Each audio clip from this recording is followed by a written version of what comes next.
सुखवा पैनी कोई के गवना बहायनी एको दिन सुखवा पैनी कहतलो से कहत न रतिया कहतलो से कहत न रतिया जब से ऊ बाहर गईनी कहतलो से कहत न रतिया जब से ऊ बाहर गईनी कहतलो से कहत न रतिया।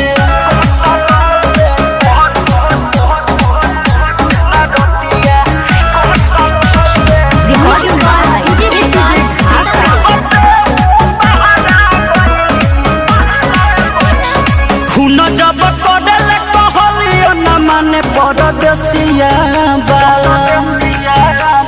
चढ़ली जवनिया के सुन दे नदी हम कोई से संभालो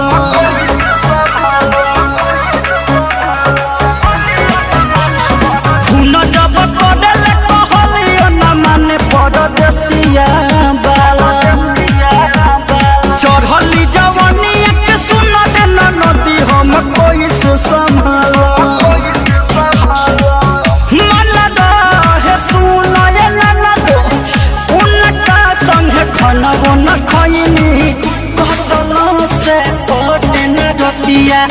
कहतलो से कहत न रतिया जब से ऊ बाहर गईनी कहतलो से कहत न रतिया जब से ऊ बाहर गईनी कहतलो से कहत न रतिया।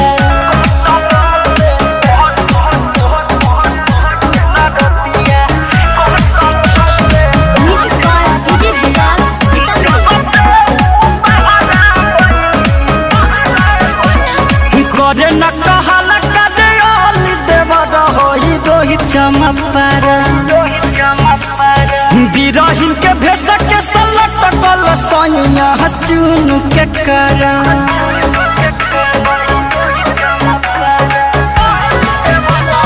करे न कहला करे मुन्ना देवर होई दोही चमत्कार